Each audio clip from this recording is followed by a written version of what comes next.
J. Radio J. Le 10-11. Lise Gutmann. Radio J. Les invités de Lise Gutmann. Radio J. Muriel Rosenberg, bonjour. Merci d'être avec nous ce matin sur Radio J. Bonjour. Alors, Muriel Rosenberg, vous êtes avec nous pour votre dernier livre, Le dictionnaire des réfugiés juifs au Chambon-sur-Lignon et sur le plateau 1939-1945. C'est un dictionnaire qui entre dans la collection des carnets du lieu de mémoire. C'est aux éditions Dolmazon ou Dolmazon, je ne sais pas comment on doit dire. Dolmazon, voilà. Et c'est comme tous les dictionnaires, c'est par ordre alphabétique, mais ce sont les noms de personnes très très importantes qui ont été à la fois au Chambon pendant la guerre et puis sur le plateau, comme vous le dites. Alors, je vais tenter de vous présenter.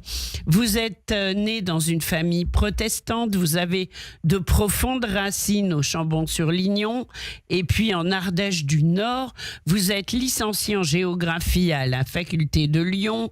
Vous vous êtes ensuite installé à Paris. Vous avez fait toute une carrière dans un cabinet d'audit international dans la communication et le marketing. Et puis, à la retraite, vous avez renoué avec le Chambon et vous êtes passionné pour l'histoire du refuge pendant la guerre. C'est votre troisième livre. Les deux premiers... Deuxième. Ah, le deuxième. Vous les avez donc à chaque fois publiés aux éditions Dolmazon. Le premier, c'était « Mais combien étaient-ils les réfugiés juifs sur le plateau de 39 à 45 en 2021 ?» Et puis ce dictionnaire des réfugiés juifs que je montre à l'image pour ceux qui nous regardent sur le plateau et au Chambon en 2025. Alors, Muriel Rosenberg, pourquoi cet intérêt? Vous aimez certainement votre région, cette région, le Chambon-sur-Lignon. On sait que ça fait partie des lieux mémoriels qui ont sauvé énormément d'enfants juifs et leurs parents pendant la Seconde Guerre mondiale, qui les ont cachés, qui les ont protégés. Mais en ce qui vous concerne, pourquoi cet intérêt accru? Alors, quand j'ai renoué avec le Chambon, en fait, effectivement, j'ai commencé à lire un peu toute la littérature qui avait été écrite, parce qu'il faut savoir que personne ne parlait, ni dans les familles, ni au Chambon. J'ai passé toute ma jeunesse sur le plateau, enfin en vacances en tout cas, et personne ne parlait jamais de ce qui s'était passé. Donc, et quand j'ai commencé à lire, en fait, il était écrit dans une littérature absolument abondante. Il y avait les chiffres allaient entre 500 et 5000 réfugiés. Oui. Donc, je trouvais que la marge était quand même suffisamment grande pour être un peu questionnée. Et donc, j'ai trouvé bizarre qu'aucun historien ne s'était jamais penché sur la question. Voilà. Oui. Donc, moi, je ne suis pas historienne, comme on me le dit tout le temps, mais... Mais vous faites le travail que les autres ne font pas, et merci pour ça. Voilà, donc j'ai fait un travail, effectivement, qui est un travail de compilation d'archives. Alors, dans toute la littérature, en fait, on retrouve, en règle générale, je dirais, en gros, la trentaine de réfugiés qui ont été vraiment médiatisés. Oui. Et surtout des étrangers qui vivent maintenant aux États-Unis. Et en fait, donc j'ai commencé à chercher en prenant mon téléphone, en appelant par le bouche à oreille, et j'ai retrouvé moi une trentaine d'enfants aujourd'hui qui étaient enfants réfugiés pendant la guerre, et avec Internet, avec différentes, en cherchant vraiment partout, je suis tombée effectivement sur d'autres familles qui avaient été réfugiées ici. Alors, vous avez fait ce dictionnaire pour rappeler la mémoire de ces Juifs qui ont été cachés au Chambon et leur redonner l'identité qu'ils avaient au moment de la guerre? Absolument. Voilà. C'est donc ce que j'ai ressenti à la lecture, oui. Le premier ouvrage, c'était « Combien étaient-ils ?» Mais en fait, ce qui est important, c'était « Qui étaient-ils » Et donc, ce dictionnaire répond à cette question, en fait. Oui. Alors, ce dictionnaire, vous avez mis combien de temps à le concevoir? Et pourquoi avoir choisi, en fait, la forme du dictionnaire? Ça aurait pu être un récit historique, ça aurait pu être autre chose. Pourquoi le dictionnaire? Alors bon, j'avais rentré toutes les données sur tous les gens parce que quand on les calcule, enfin quand on calcule, il faut bien qu'on ait des noms et des dates de naissance. Et donc j'avais un fichier assez important donc de toutes ces personnes. Et en plus, comment dire,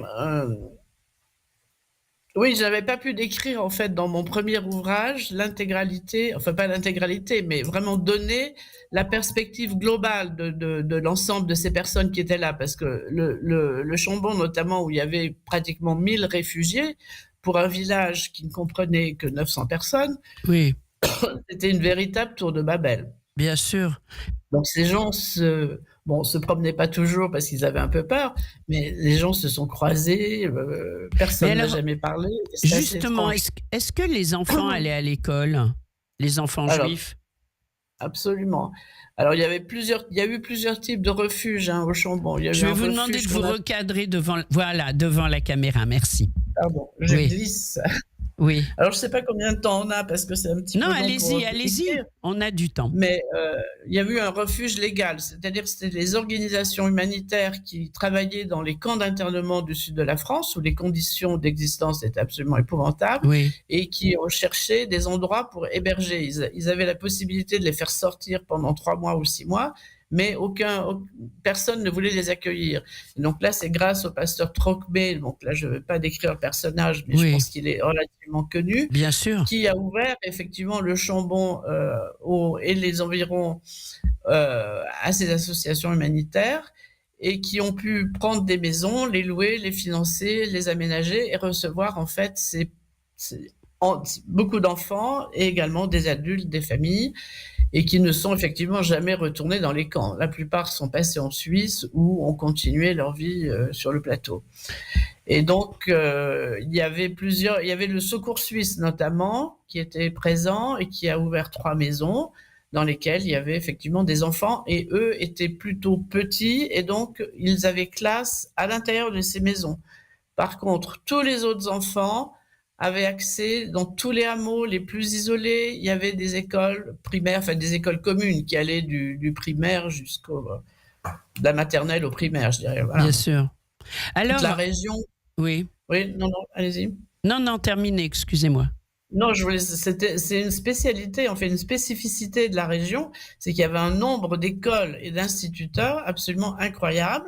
Plus, il y a eu en 1938 la création de l'école Nouvelle-Sévenol, qui est devenue le fameux collège Sévenol, qui était une école secondaire, qui se voulait protestante, pacifiste, avec des codes d'honneur très, très, très précis. Et les familles qui sont arrivées avec des enfants de plusieurs âges ont pu effectivement mettre chacun de leurs enfants dans les cursus qui leur correspondaient. Alors, vous ne nous avez pas dit en fait pourquoi cet intérêt personnel. Au Chambon, dans les familles majoritairement protestantes, la mémoire de ce travail remarquable, voire héroïque qui a été fait pour sauver les Juifs, n'a pas vraiment été transmise. Mais dans votre famille, peut-être oui. Comment est-ce que vous avez su ça, vous qui êtes né dans une famille protestante? Muriel Rosenberg. Les protestants sont des taiseux comme les ruraux dont personne ne parle. Voilà. Donc ça, c'est clair. Pourquoi je me suis intéressée? Parce que j'étais à la retraite, en fait, et j'ai commencé ce travail vraiment par hobby, je pourrais dire. Vraiment pour essayer de convaincre parce que, en fait, le problème, c'est que de 500 à 5000 est devenu un véritable slogan. En fait, c'est Oskar Ossowski, qui est un juif et qui était le grand faussaire sur le plateau, qui a fait 5000 faux papiers. Seulement, sur le plateau, il y avait également il y avait des Espagnols qui étaient réfugiés, il y avait des Allemands anti-nazis, il y avait des réfractaires au STO. Donc il a pu faire des résistantes, beaucoup de maquisards, donc il a pu faire beaucoup de faux papiers.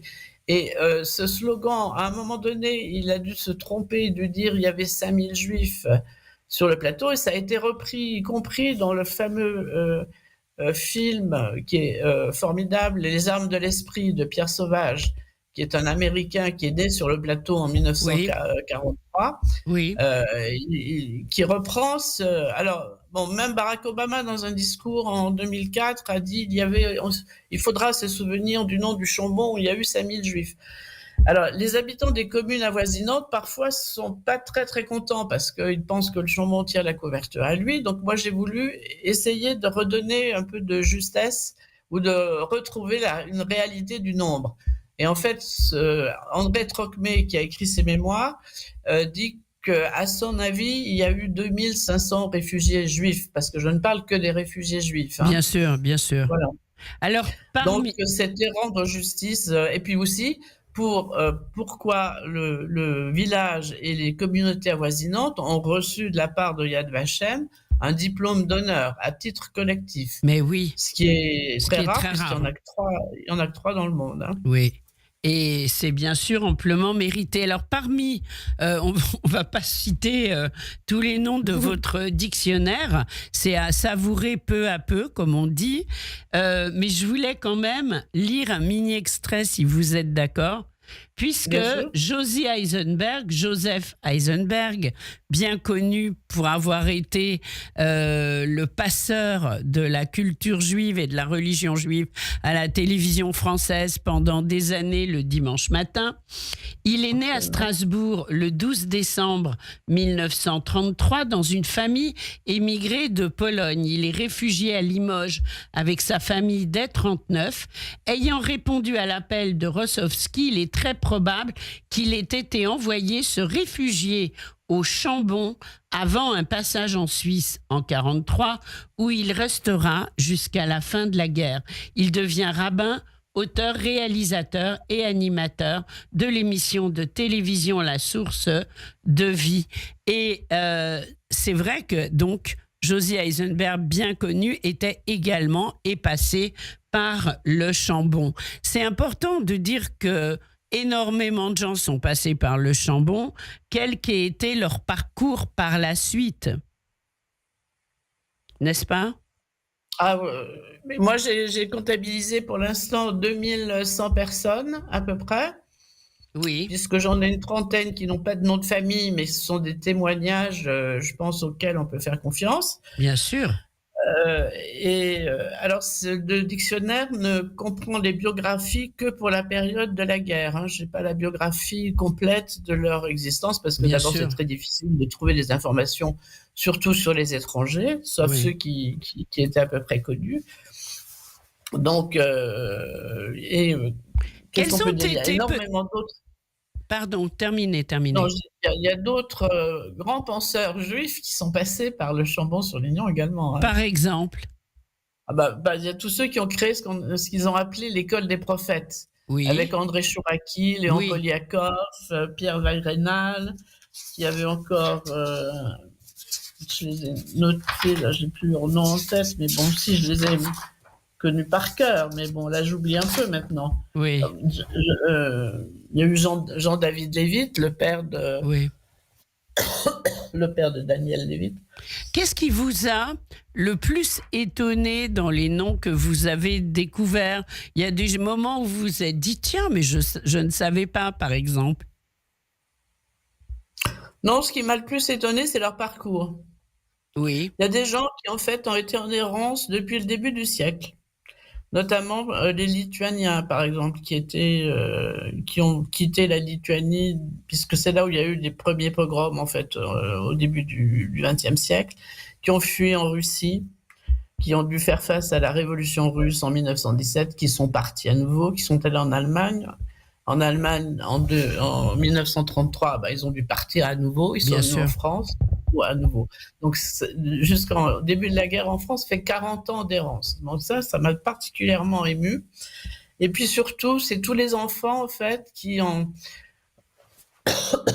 les enfants qui ont été... Enfin, ils n'ont pas été séparés de leurs parents dans les camps d'internement.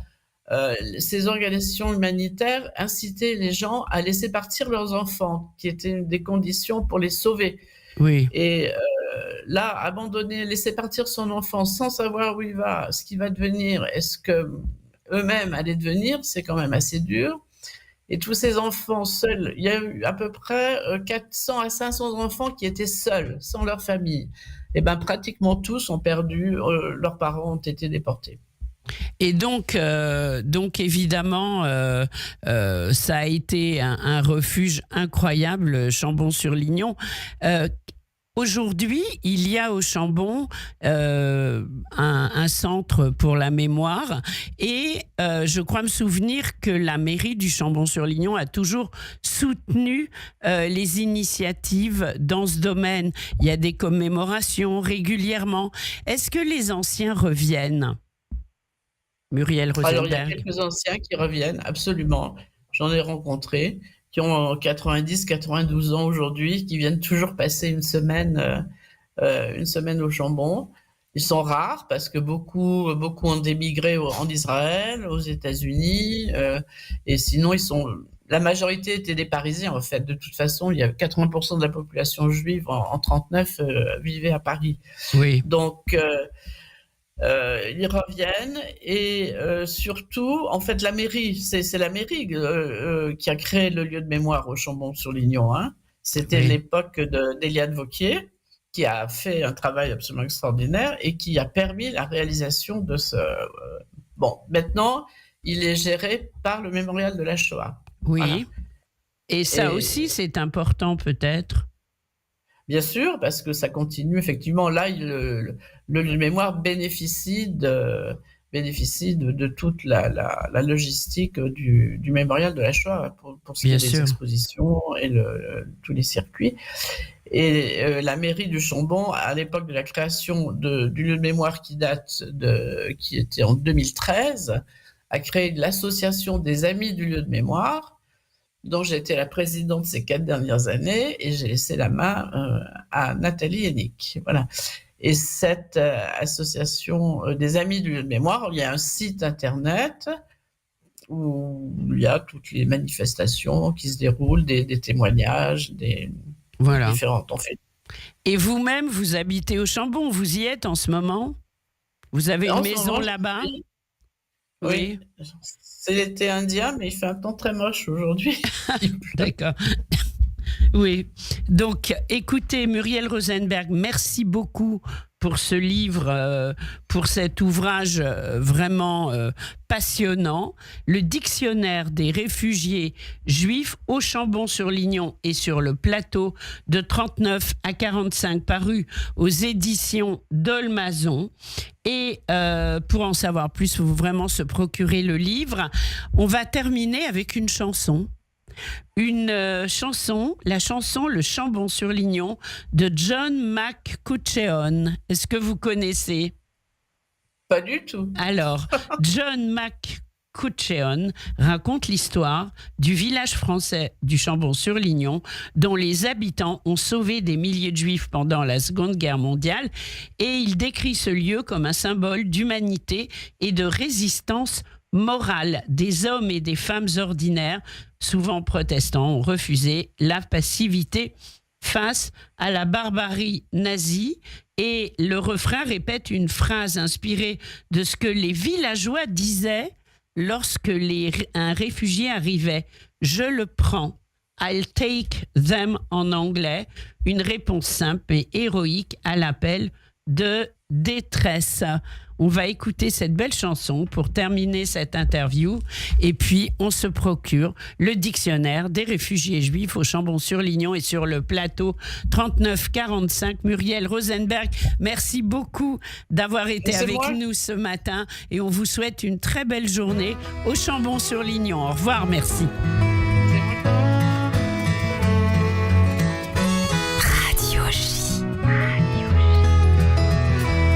Without thinking, I stood up and said, I'll take them, like so many of my neighbors had before.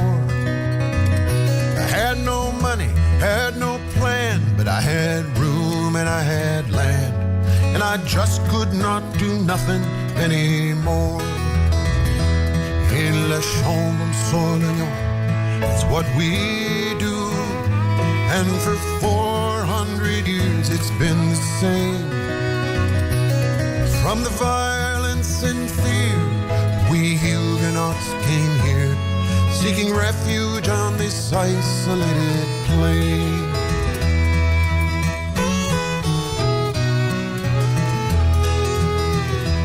Oh, the first came from the Spanish Civil War, and when the Nazis and the Vichy came to power, not a moment left to lose. We took in France's Jews and hid them in our nation's darkest hour.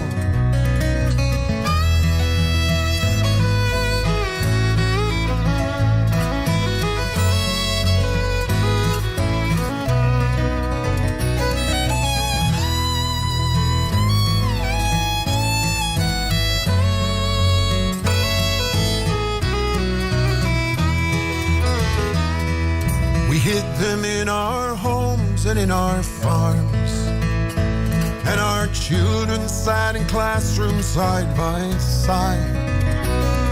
It's all the threats and danger, no one was a stranger.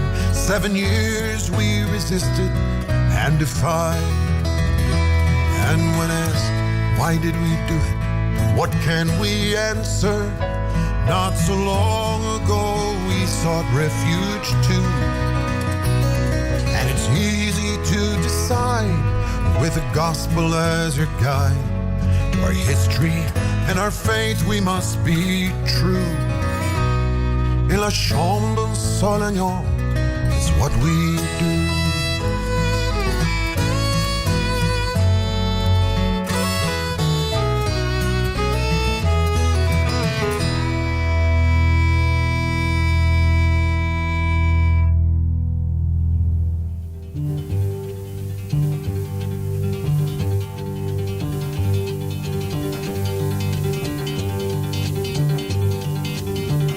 When they poured across the border, I was cautioned to surrender. This I could not do. I took my gun and vanished.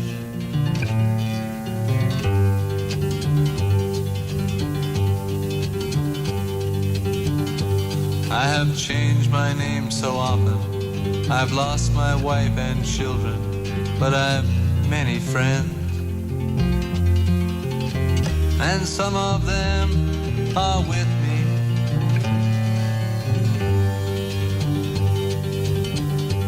An old woman gave us shelter, kept us hidden in the garret. Then the soldiers came. She died without a whisper. Si je te disais ce que je vois venir. Ça, c'est uniquement sur Radio J. Radio J. Radio J. Radio J. 15h-16h, Cyrielle Sarah Cohen. Retrouvez-moi en direct à 15h pour le moment culture de Radio J. J'ai passé des moments d'amour exceptionnels. 1 heure d'intimité à la rencontre d'une personnalité et de son actualité. Je suis toujours impressionnée par l'amour que je reçois chaque fois que je viens ici. À très vite sur Radio J. Radio J.